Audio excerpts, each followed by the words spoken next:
Hola! Hola, good morning. Good morning! Good morning. Meet Letitia Jan, my new friend who is working in the financial sector in Sao Paulo. Right here, right over here. I know that you had a very busy week or whatnot. Thanks for letting us to follow your day to your work. This week was pretty busy, as you said.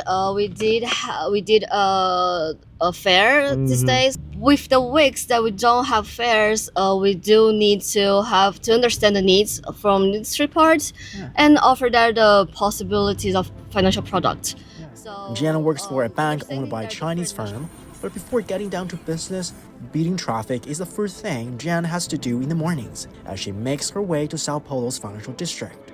That is basically all the main Chinese principal banks. They do have office here. These Chinese banks mainly serve those engaged in cross-border business and trade. Their services, however, are expanding to customers seeking to use the RMB to settle transactions. Jan introduces me to her boss. We are arriving at our president's office. Okay, president's office. Yeah. Excuse me, Mr. Zhen.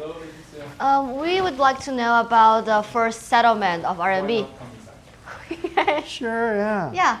So we're not interrupting anything, right? Okay. No, it doesn't matter. Okay. So Tell us a little bit more about this business, the first settlement in RMB done by your bank. Okay, the first settlement, or RMB settlement, was happened in March 2023 because the client needed to purchase materials from China.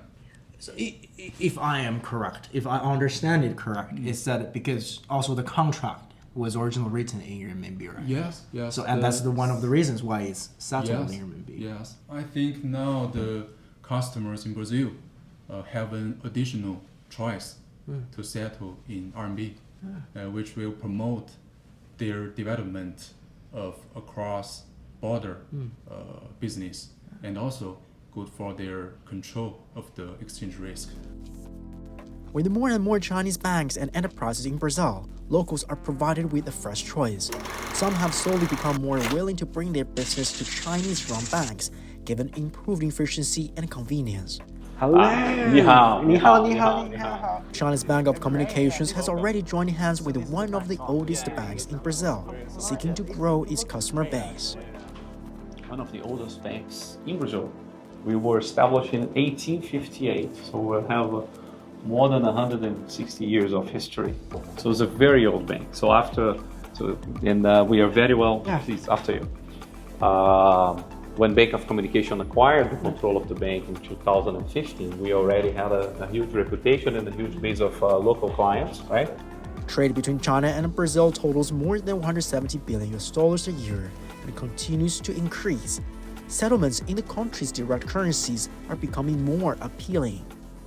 Since 2020, we were the first bank to be part of the Bond Connect, so we could offer Brazilian investors access to bonds investment in China. And since last year, we joined CIPS, and this was a major change. CIPS stands for Cross-Border Interbank Payment System, a system for RMB cross-border settlements. Since then, we have been witnessing an increasing trend in the use of renminbi to settle transactions, be them trade transactions or investment transactions directly from renminbi to Brazilian real. We can definitely see the closer tie between China and Brazil, and with the possibility of more settlements in renminbi. Sure. And a direct exchange between the two currencies.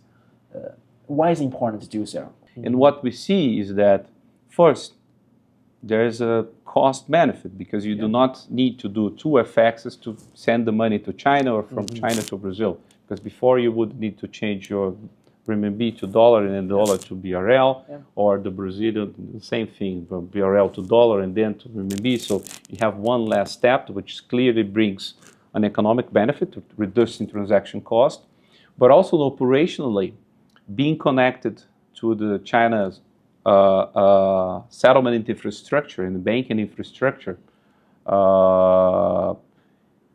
we can do it much faster.